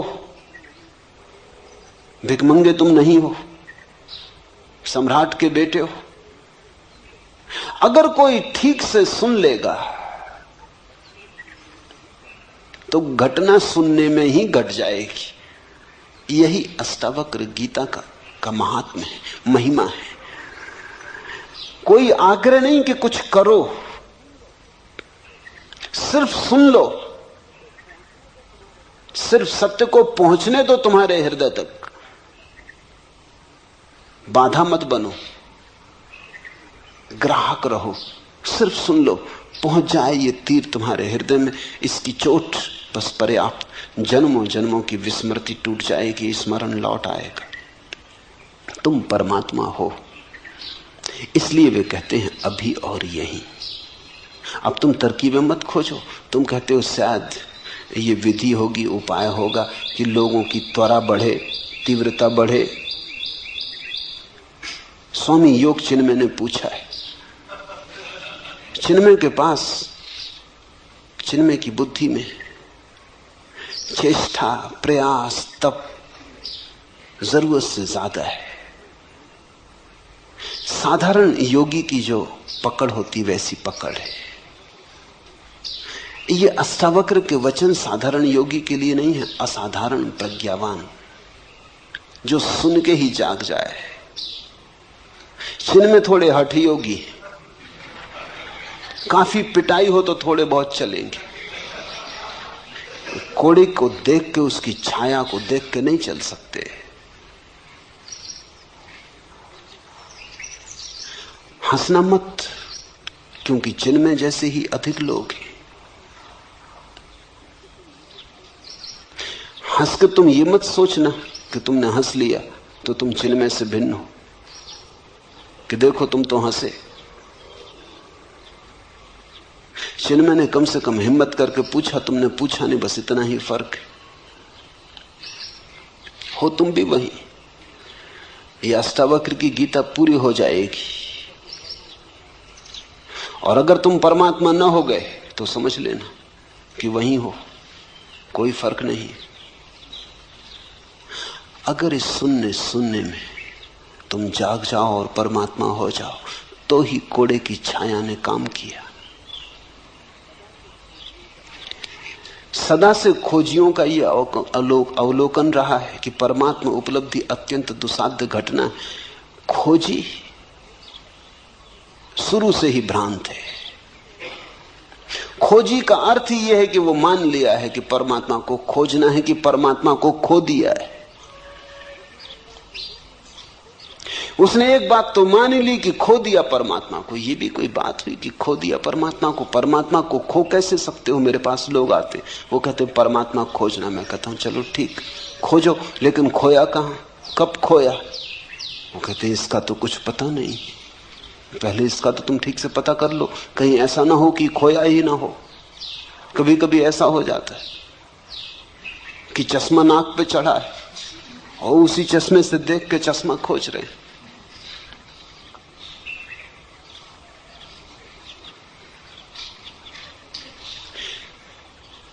कहीं ऐसा ना हो कि परमात्मा नाक पे चढ़ा हो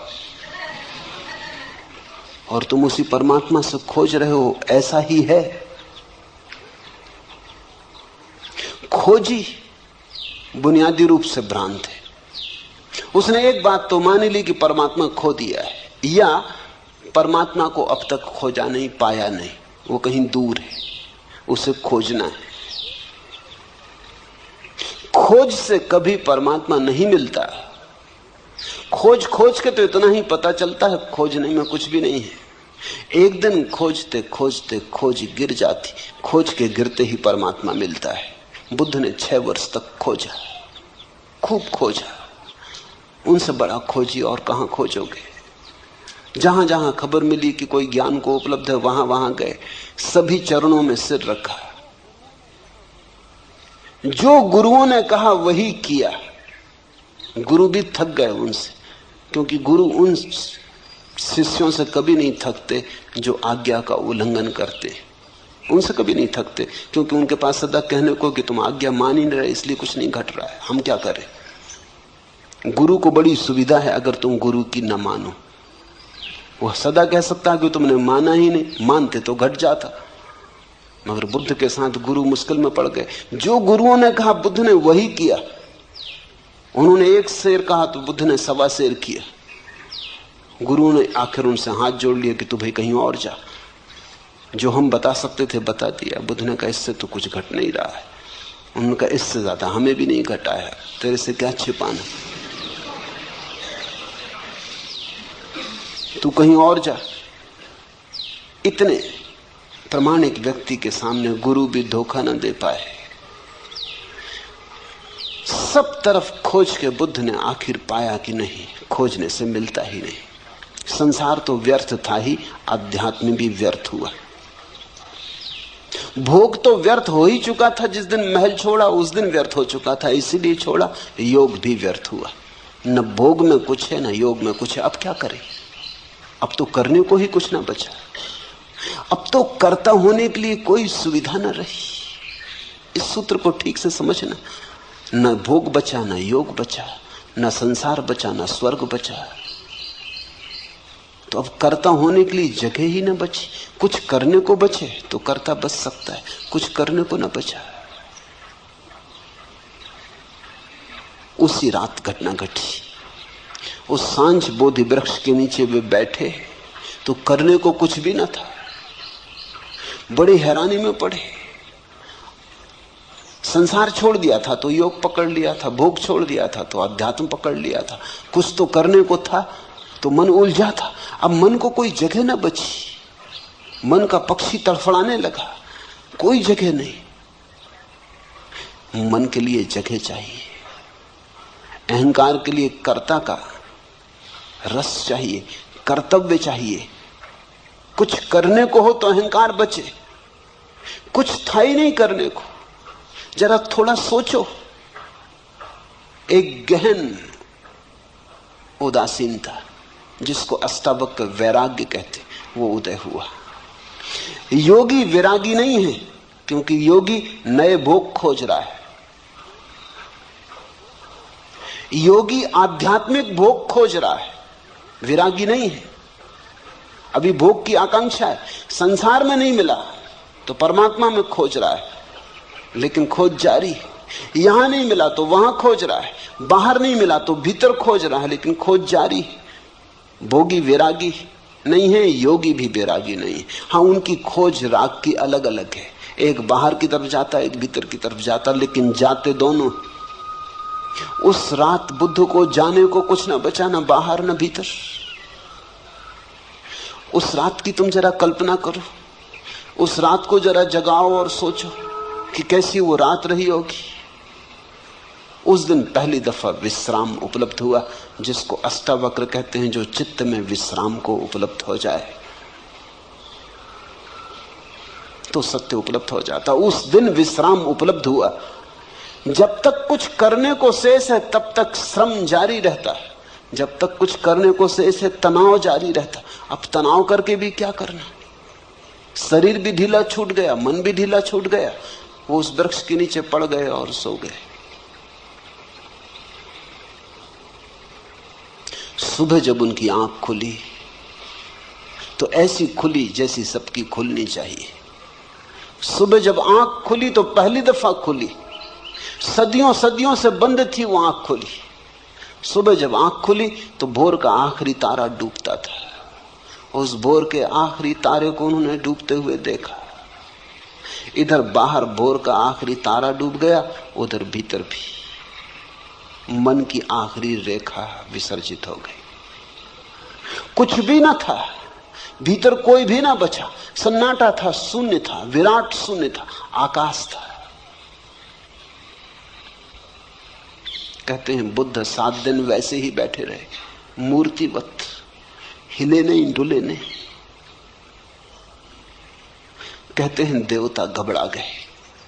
आकाश से देवता उतरे, ब्रह्मा उतरे, चरणों में पड़े और कहा आप कुछ बोले। ऐसी घटना सदियों में घटती, बड़ी मुश्किल से घटती। आप कुछ कहें, हम आतुर हैं सुनने को कि क्या हुआ है। हिंदू बहुत नाराज हैं इस बात से कि बौद्ध कथाओं में ब्रह्मा को उतार के और बुद्ध के चरणों में गिरा दिया। लेकिन कथा बिल्कुल ठीक है, क्योंकि देवता भला स्वर्ग में हो, आकांक्षा के बाहर थोड़ी। आज एक घटना घटी है कि एक व्यक्ति आकांक्षा के बाहर चला गया, तो बुद्ध के ऊपर कोई भी नहीं। बुद्धत्व आखिरी बात है। देवता भी नीचे हैं, अभी उनकी भी स्वर्ग की भोग की आकांक्षा है। इसलिए तो कथाएं हैं कि इंद्र का आसन डोलने लगता जब भी लगता है कोई प्रतियोगी आ रहा, कोई ऋषि मुनि तपश्चर्या में गहरा उतर रहा, इंद्र घबराता, आसन कपने लगता। ये तो आसन इंद्र का क्या हुआ, दिल्ली का हुआ।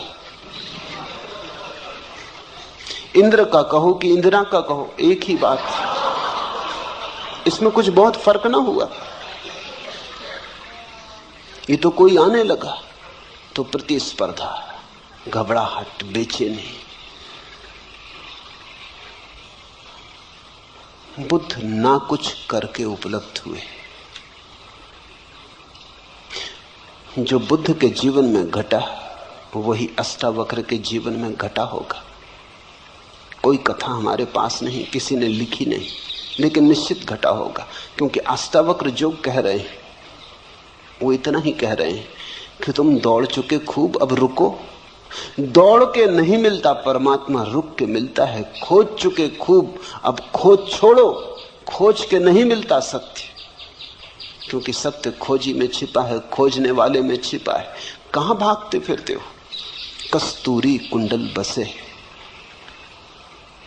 लेकिन जब कस्तूरी का नाफा फूटता है तो मृग पागल हो जाता है। कस्तूरी मृग पागल हो जाता, भागता है, इधर भागता उधर भागता, खोजता है कहां से आती ये गंध, कौन खींचे ले आता है इस सुवास को, कहां से आती। क्योंकि उसने जब भी गंध आती देखी तो कहीं बाहर से आती देखी। कभी फूल की गंध थी, कभी कोई और गंध थी, लेकिन सदा बाहर से आती थी। आज जब गंध भीतर से आ रही तब भी वो सोचता है बाहर से ही आती होगी, भागता है। और कस्तूरी उसकी ही कुंडल में बसी है।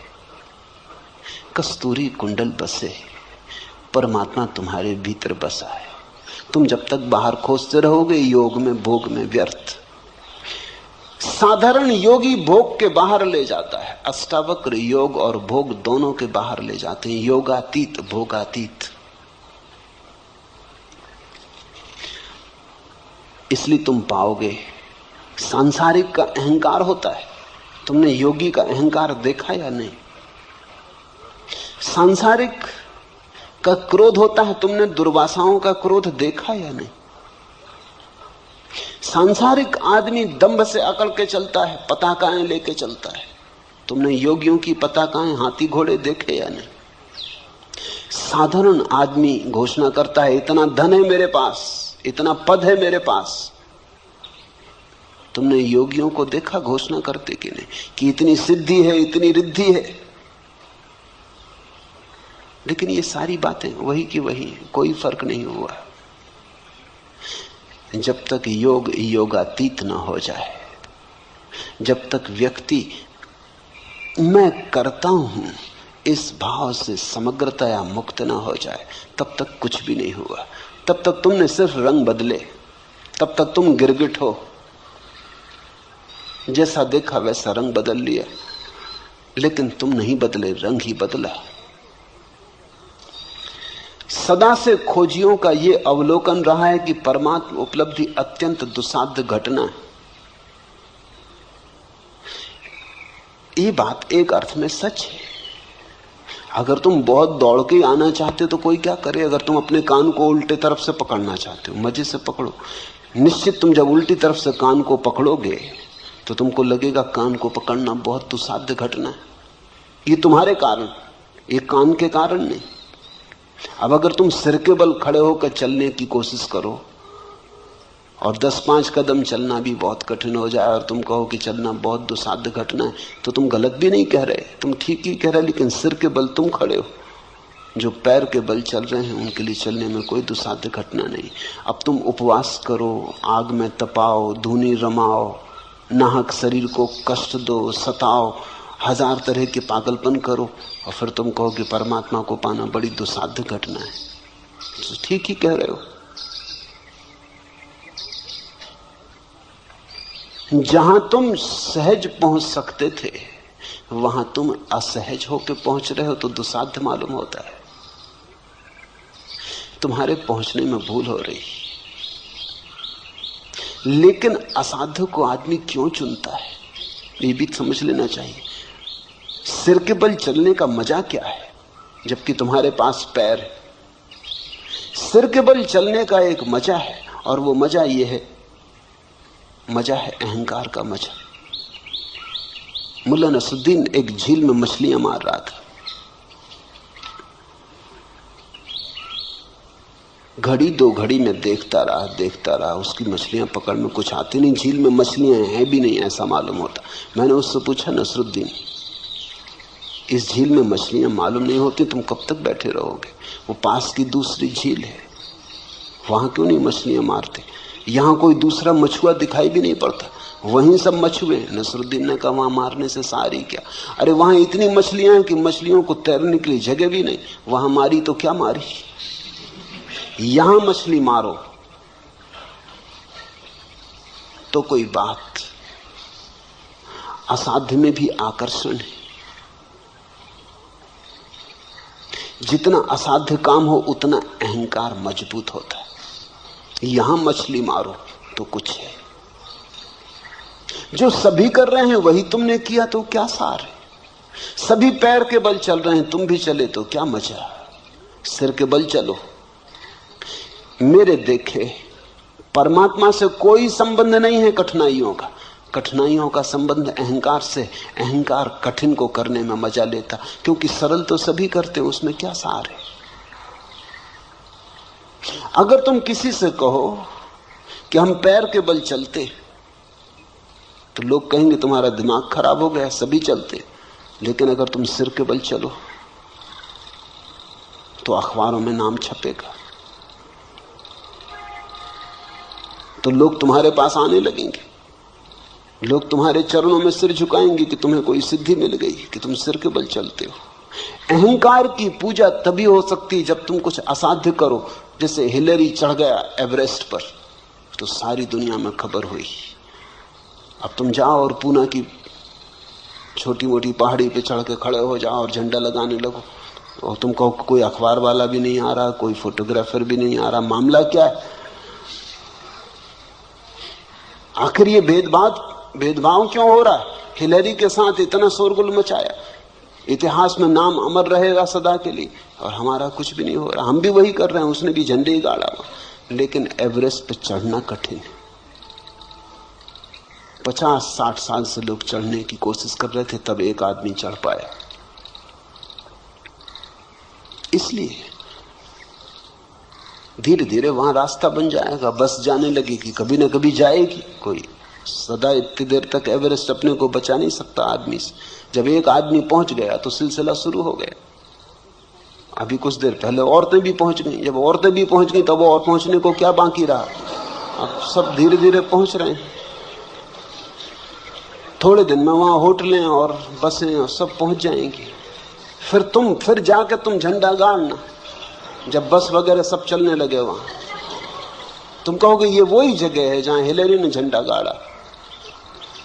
बड़ा भेदभाव हो रहा है, बड़ा पक्षपात हो रहा है। कठिन में अहंकार को मजा है। आदमी कई चीजों को कठिन कर लेता ताकि अहंकार को भरने में रस आ सके। हम बहुत सी चीजों को कठिन कर लेते हैं, जितनी कठिन कर लेते हैं उतना ही रस आने लगता है। कठिनाई परमात्मा को पाने में नहीं है, कठिनाई अहंकार का रस है। तो तुम जो कहते हो सदा से खोजियों का ये अवलोकन रहा है कि परमात्मा उपलब्धि अत्यंत दुसाध्य घटना है, ये ठीक है।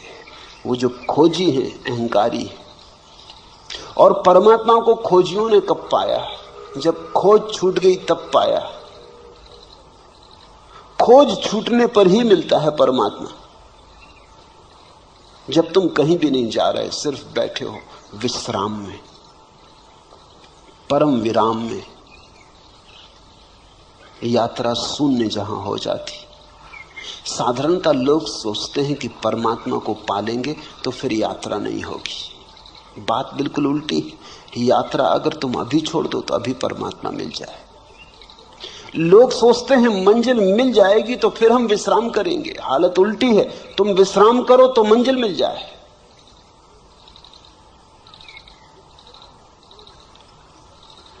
विश्राम ध्यान और समाधि का सूत्र है, श्रम अहंकार का सूत्र है।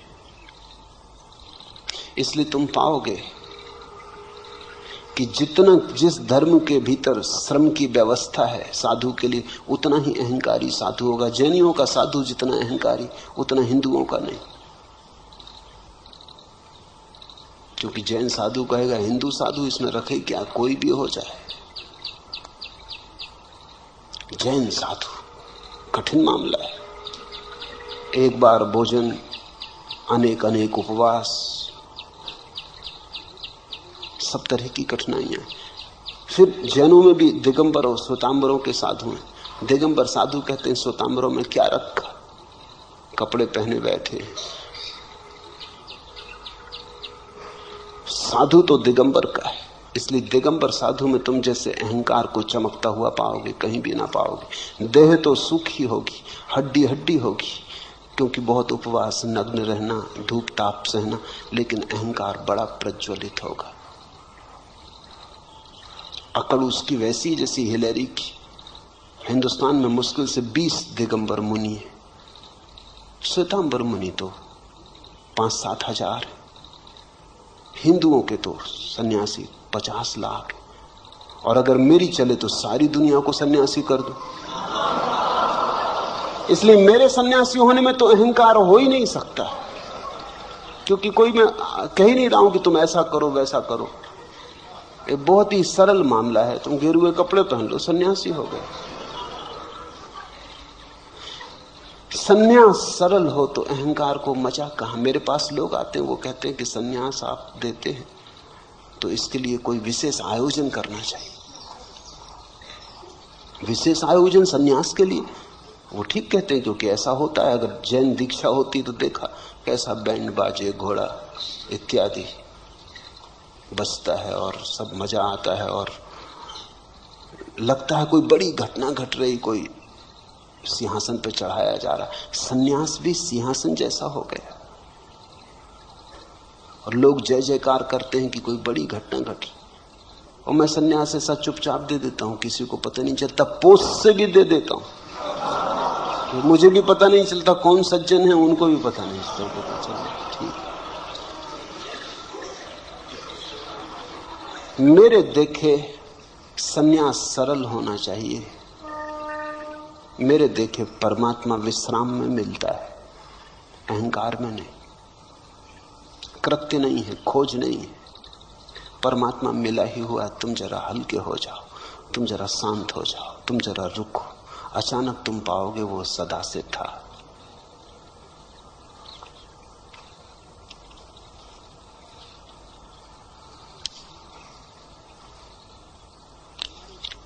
आखिरी प्रश्न। हमारे शरीर में कोई 20 अरब कोशिकाएं हैं और शरीर में प्रतिक्षण रासायनिक प्रतिक्रिया होती रहती है। आप या अष्टावक्र जब कहते हैं कि दृष्टा बनो, तब यह बात आप किससे कहते हैं? ये कौन है जो कह रहा है कि शरीर में 20 अरब कोशिकाएं हैं? निश्चित ही कोशिकाएं नहीं कह रहे।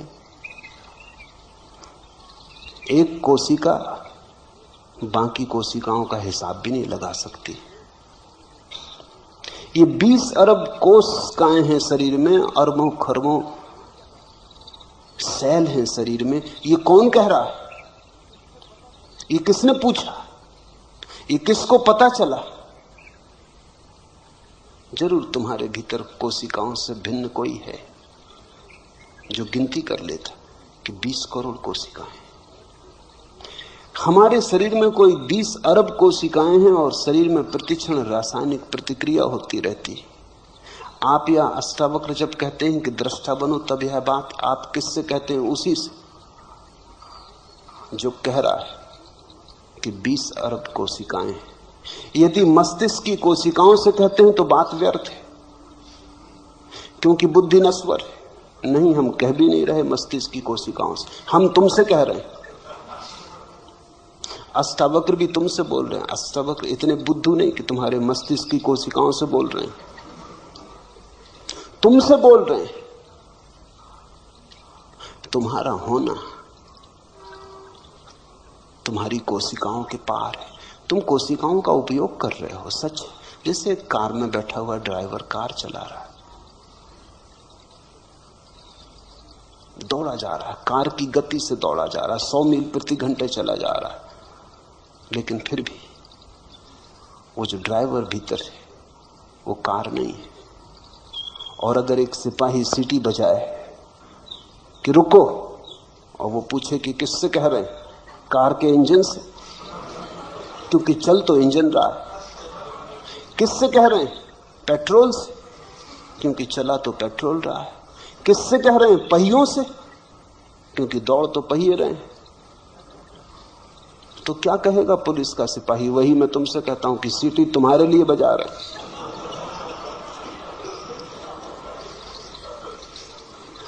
यदि आप आत्मा को जगा रहे हैं तो भी बात व्यर्थ है, क्योंकि आत्मा तो जागी ही हुई है। उसको जगाना और पहचानो कहना तो बेवकूफी, बिल्कुल ठीक बात है। आत्मा तो जागी हुई रही, उसको जगाने का कोई उपाय नहीं, और हम उसको जगा भी नहीं रहे। मामला कुछ ऐसा है कि तुम बने हुए पड़े हो, जागे हुए पड़े और आंखें बंद किए। सोए को जगाना तो बहुत आसान है, हिलाओ डुलाओ, पानी छिड़को, जागेगा। जागा हुआ अगर कोई आदमी पड़ा हो, आंखें बंद करके ढोंग करता हो सोने का, इसको कैसे जगाओ? छिड़को पानी, कोई फर्क नहीं पड़ता। हिलाओ डुलाओ, वो हिल डुल के फिर करवट लेके सो जाता है। पुकारो नाम, सुन लेता है, बोलता नहीं। ऐसी तुम्हारी हालत है। जागे हुए को जगाना कोई अर्थ नहीं रखता, लेकिन जागा हुआ सोने का बहाना कर रहा है, इसलिए जगाने की जरूरत है। सोए हुए को जगा नहीं रहे, क्योंकि आत्मा सो नहीं सकती। जो सोया है वो शरीर है, जो शरीर है उसे जगाया नहीं जा सकता, और जो आत्मा जागी हुई है उसे जगाने का कोई अर्थ नहीं। बिल्कुल ठीक कहते हो, बड़े ज्ञान की बात कह रहे हो, मगर उधार होगी, क्योंकि खुद की समस्या आई होती तो पूछते ही नहीं। अष्टावक्र या मैं उसको जगा रहे हैं जो जागा हुआ है और भूल गया कि हम जागे हुए। जो जागा हुआ है और सोने के बहाने में पड़ गया है, सोने का खेल खेल रहा है।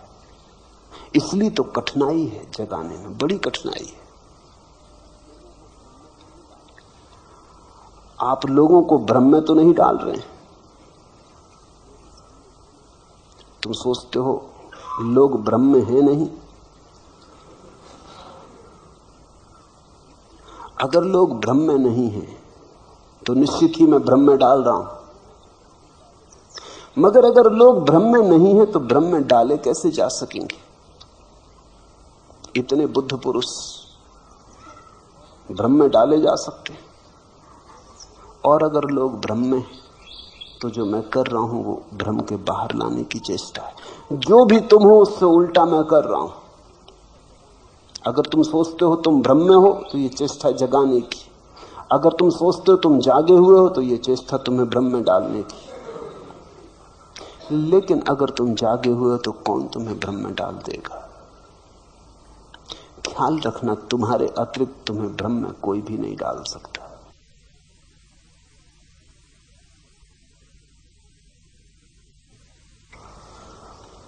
और तुम्हारे अतिरिक्त तुम्हें कोई जगा भी नहीं सकता।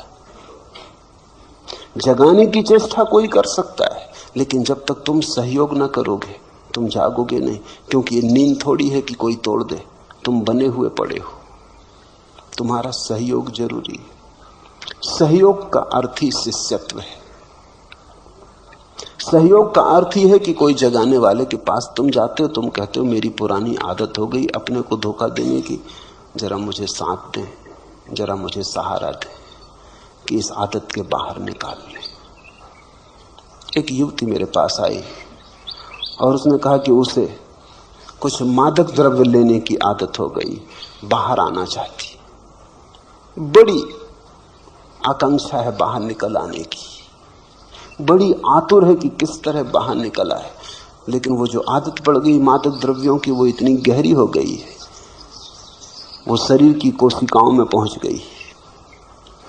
अगर न ले मादक द्रव्य तो ऐसी पीड़ा और बेचैनी सारे शरीर में होती कि न तो सो सकती, न उठ सकती न बैठ सकती तो लेना ही पड़ता है, और लेती है तो पीड़ा होती मन को कि ये क्या जाल हो गया। अब वो मेरे पास आई कि मुझे बाहर निकालने आपके हाथ का सहारा चाहिए। बस ऐसी ही अवस्था है। जन्मों जन्मों तक सोने के अभ्यास को तुमने बहुत गहरा कर लिया है, जागे हुए को सोने के भ्रम में डाल दिया है, सम्राट को भिखारी मान लिया, लेकिन इतने जन्मों तक माना है कि आज अपने ही अभ्यास के कारण सिर्फ सुन लेने से कुछ नहीं होता। तुम मेरी बात सुन ले सकते हो, उससे कुछ भी ना होगा, जब तक कि तुम उसे गुनो ना, जब तक कि तुम राजी ना हो जाओ। तुम्हारे अतिरिक्त तुम्हें कोई जगा ना सकेगा। नहीं तो एक बुद्ध पुरुष काफी था, शोरगुल मचा के सबको जगा देता, ढोल डमास पीट देता और सबको जगा देता। इधर 100 आदमी सो रहे हो तो एक आदमी जगाने के लिए काफी, वस्तु तो आदमी की भी जरूरत नहीं, अलार्म घड़ी भी जगा देती। एक आदमी आ जाए और ढोल पीट दे, सब उठ जाएंगे, घंटा बजा दे, सब उठ जाएंगे। लेकिन ये क्यों नहीं हो सका कि बुद्ध पुरुष हुए, महावीर हुए, अष्टावक्र हुए, कृष्ण हुए, क्राइस्ट हुए, जरथुस्त्र, लाओत्सु, इन लोगों ने ऐसा क्यों ना किया कि जोर से घंटा बजा देते, सारी पृथ्वी जाग जाती। घंटा खूब बजाया, मगर कोई सो रहा हो तो जागे। यहां बने हुए लोग पड़े, वो आंखें बंद किए पड़े, वो सुन लेते हैं घंटे को, वो कहते हैं बजाते रहो, देखें कौन हमको जगाता है। जब तुम जागना चाहोगे तो जागोगे। भ्रम में मैं तुम्हें डाल नहीं सकता, भ्रम में तो तुम हो। अब और भ्रम में तुम्हें क्या डाला जा सकता है? तुम्हें और भी भटकाया जा सकता है। तुम सोचते हो और कुछ भटकने को बचा है। इससे नीचे तुम और गिर सकते हो, गिरने की कोई और जगह है? लोभ जितना तुम्हारे भीतर है, इससे थोड़ा इंच भर और ज्यादा हो सकता है। क्रोध तुम्हारे भीतर है, इससे थोड़ा और ज्यादा हो सकता है, एक रत्ती मासा। वासना ने जैसा तुम्हें घेरा है, और वासना बढ़ सकती। तुम आखिरी जगह खड़े हो। जो प्रथम होना चाहिए वो आखिर खड़ा है, जो सम्राट होना चाहिए वो भिखमंगा होकर खड़ा है। इससे पीछे तुम अब जा भी नहीं सकते, इसके पार गिरने का उपाय भी नहीं। तुम्हें भ्रम में डालने की कोई सुविधा नहीं है। कोई डालना भी चाहे तो डाल नहीं सकता। हाँ, कोई इतना ही कर सकता है, ज्यादा से ज्यादा तुम्हारे भ्रम बदल दे। एक भ्रम से तुम उब जाओ तो दूसरा भ्रम दे दे। यही साधु सन्यासी करते रहते। संसार का भ्रम उखड़ने लगा, ऊब पैदा होने लगी, खूब जी ली, अब कुछ सार नहीं, देख लिया तो अध्यात्म का भ्रम पैदा करते। कहे कि चलो अब स्वर्ग का मजा लो, अब थोड़ा पुण्य करो, त्याग तपस्या करो, स्वर्ग में आप सराहें भोगो। यहां बहुत भोग ली, कुछ पाया नहीं। यहां चुल्लू चुल्लू शराब पीते रहे, वहां बहिश्त में फिरदौस में झरने बह रहे शराब के, डुबकियां लगाना। यहां क्या रखा है? स्वर्ग में स्वर्ण के महल हैं, हीरे जवाहरातों के वृक्ष हैं, वहां मजा लो। कल्प वृक्ष हैं, उनके नीचे बैठो। यहां तो रोना पीना, रोना धोना खूब कर लिया। लेकिन ये नया भ्रम है। मैं तुम्हें कोई नया भ्रम नहीं दे रहा, मैं तुमसे सिर्फ इतना कह रहा हूं, काफी भ्रम देख लिए, अब थोड़ा जागो। साक्षी भाव कैसे भ्रम हो सकता है, थोड़ा सोचो। सिर्फ साक्षी होने को कह रहा हूं, जो भी है उसे देखने को कह रहा हूं। कुछ करने को कहता तो भ्रम पैदा होता।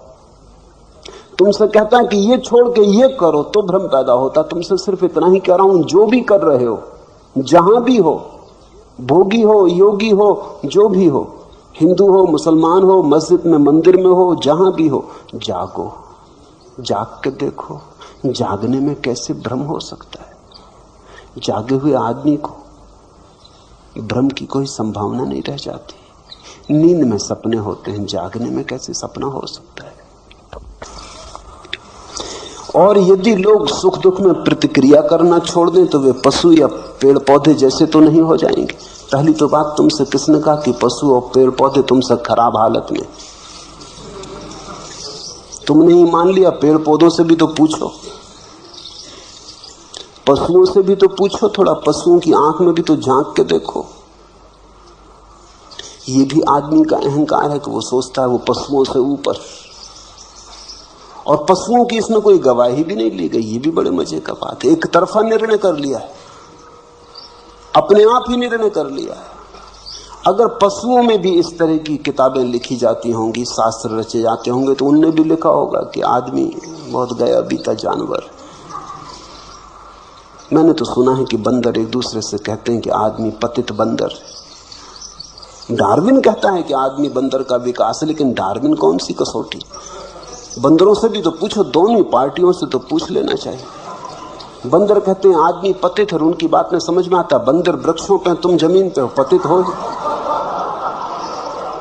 बंदर ऊपर है, तुम नीचे हो।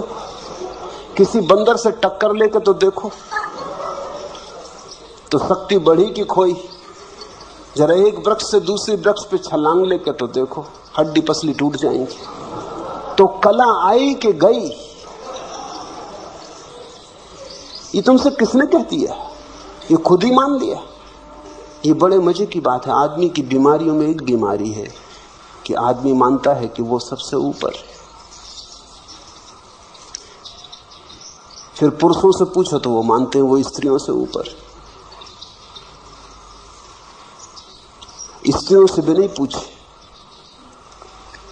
स्त्रियों की इसमें कोई गवाही नहीं ली गई, इस पर कोई वोट नहीं हुआ कभी। क्योंकि पुरुषों ने शास्त्र लिखे, जो मन में था लिख लिया। और स्त्रियों को तो पढ़ने पे भी लोग रोक लगा रखी थी कि कहीं वो पढ़ भी लें तो बाधा डालेंगे, क्योंकि जो पंडित लिख रहा था उसकी पत्नी ही उसको कष्ट में डाल देती अगर पढ़ना आता हो तो पढ़ने पे बाधा लगा दी कि वेद पढ़ नहीं सकती स्त्रियां, ये नहीं कर सकती। हद कर दी पुरुषों ने। स्त्रियां मोक्ष भी नहीं जा सकती। मोक्ष जाने के पहले उनको पुरुष होना पड़ेगा, पुरुष पर्याय में आना पड़ेगा। फिर पुरुषों में भी पूछो, गोरा समझता है कि वो ऊंचा है काले से, काले से भी तो पूछो।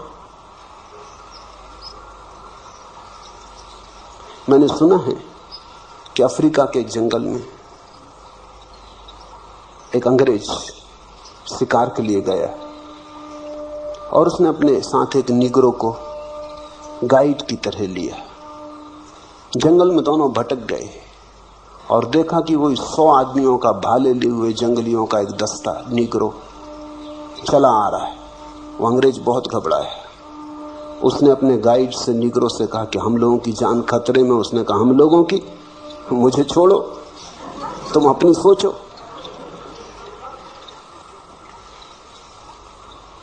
मेरी क्यों खतरे में होगी?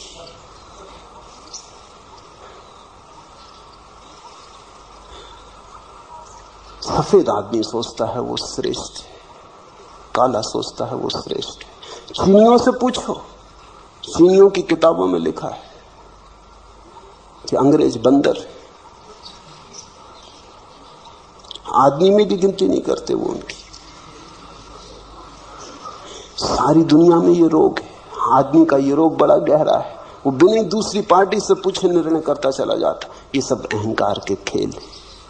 अगर तुम थोड़े अहंकार को छोड़ के देखोगे तो तुम पाओगे परमात्मा के ही सब रूप है। जानवर भी, पशु पक्षी भी, पौधे भी, मनुष्य भी। परमात्मा ने कहीं चाहा है हरा हो जाना तो हरा है, कहीं चाहा है पक्षियों के गीत से प्रकट होना तो वैसा हो रहा है, कहीं चाहा है आदमी होना तो आदमी हो गया है। इनमें कोई तरतमता नहीं है, हायरार्की नहीं है, कोई ऊपर नीचे नहीं है। ये सब एक साथ परमात्मा की अनंत लहरें। छोटी लहर में भी वही, बड़ी लहर में भी वही, सफेद लहर में भी वही, काली लहर में भी वही, घास में भी वही, आकाश छूते हुए वृक्षों में भी वही। आध्यात्मिक दृष्टि तो ये कहती है कि इसी क्षण जो भी है वो परमात्मा है। फिर परमात्मा में कोई आगे पीछे कैसे हो सकता है? ये तो बड़ा मुश्किल हो जाएगा। ये तो परमात्मा में भी कुछ नीचे और कुछ ऊपर करना कठिन हो जाएगा। एक ही है। साक्षी भाव से देखोगे तो पाओगे सब एक है। इसलिए पहले तो ये पूछो ही मत कि यदि लोग सुख दुख में प्रतिक्रिया करना छोड़ दें तो वे पशु या पौधे जैसे तो नहीं हो जाएंगे। हो जाएंगे तो कुछ हर्जा नहीं होगा।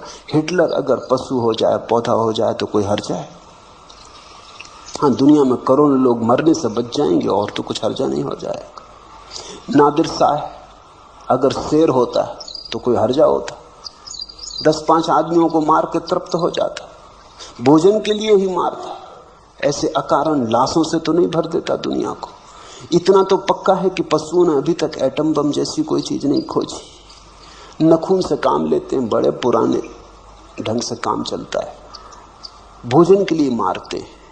आदमी अकेला जानवर है जो बिना भोजन की इच्छा के भी मारता है। आदमी जाता है जंगल में शिकार करने, पशुओं पक्षियों को मारता है, कहता है आखेट के लिए आए, खेल के लिए आए। और अगर सिंह उस पर हमला कर दे तो वो आखेट नहीं, फिर नहीं कहता कि सिंह खेल कर रहा है, करने दो, आखेट हो रही। खेल के लिए मारते हो, कोई पशु नहीं मारता खेल के लिए। और एक और बड़े मजे की बात है कि कोई पशु अपने वर्ग में नहीं मारता, कोई सिंह किसी दूसरे सिंह को मारता नहीं, कोई बंदर किसी दूसरे बंदर की हत्या नहीं करता। सिर्फ आदमी अकेला जानवर है जो आदमियों को मारता है। चींटी चींटी को नहीं मारती, हाथी हाथी को नहीं मारता, कुत्ता कुत्ते को नहीं मारता। लड़ झगड़ लें, मारने वगैरह की बात नहीं करते, हत्या नहीं करते। आदमी अकेला जानवर है जो एक दूसरे की हत्या करता है। आदमी में ऐसा है क्या जिसके लिए तुम इतने परेशान हो रहे हो? खो भी जाएगा तो क्या खो जाएगा? पेड़ पौधे बहुत सुंदर हैं, पशु बड़े निर्दोष हैं। मगर मैं ये नहीं कह रहा कि तुम पेड़ पौधे या पशु हो जाओ, मैं सिर्फ ये कह रहा हूं कि अहंकार छोड़ो। और दूसरी बात, ये मैंने कहा भी नहीं कि सुख और दुख में प्रतिक्रिया करना छोड़ दें, ये अष्टावक्र ने भी कहा नहीं। सुख दुख में समता रखने का अर्थ सुख दुख में प्रतिक्रिया करना छोड़ देना नहीं है। सुख दुख में समता रखने का अर्थ केवल इतना ही है कि मैं साक्षी रहूंगा। दुख होगा तो दुख को देखूंगा, सुख होगा तो सुख को देखूंगा। इसका यह अर्थ थोड़ी है कि जब तुम बुद्ध को कांटे चुभाओगे तो उनको दुख नहीं होता। बुद्ध को कांटे चुभाओगे तो तुमसे ज्यादा दुख होता है, क्योंकि बुद्ध तुमसे ज्यादा संवेदनशील है। तुम तो पथरीले हो, बुद्ध तो कोमल कमल की तरह। तुम जब बुद्ध को कांटे चुभाओगे तो बुद्ध को पीड़ा तुमसे ज्यादा होती, लेकिन पीड़ा हो रही शरीर में, बुद्ध ऐसा जान के दूर खड़े रहते। देखते हैं पीड़ा हो रही, जानते हैं पीड़ा हो रही, फिर भी अपना तादात्म्य पीड़ा से नहीं करते। जानते हैं मैं जानने वाला हूं, ज्ञाता स्वरूप हूं। प्रतिक्रिया छोड़ने को नहीं कह रहे हैं। ये नहीं कह रहे हैं घर में आग लग जाए तो तुम बैठे रहना तो तुम बुद्ध हो गए, भगना मत बाहर। भागते समय भी जानना कि घर जल रहा है, वो मैं नहीं जल रहा। और अगर शरीर भी जल रहा हो तो जानना कि शरीर जल रहा है, मैं नहीं जल रहा। इसका ये मतलब नहीं कि शरीर को जलने देना, शरीर को बाहर निकाल लाना। शरीर को कष्ट देने के लिए नहीं कह रहे हैं। प्रतिक्रिया शून्य होने का अर्थ हुआ कि तुम पत्थर हो गए, जड़ हो गए। तो बुद्ध पत्थर नहीं है, बुद्ध से बड़ा करुणावान कहां पाया तुमने? अष्टावक्र पत्थर नहीं हो गए होंगे, प्रेम की धारा बही। तो जिनसे प्रेम का झरना बहा उनकी संवेदनशीलता बढ़ गई होगी, घट नहीं गई होगी। उनके पास महाकरुणा उतरी।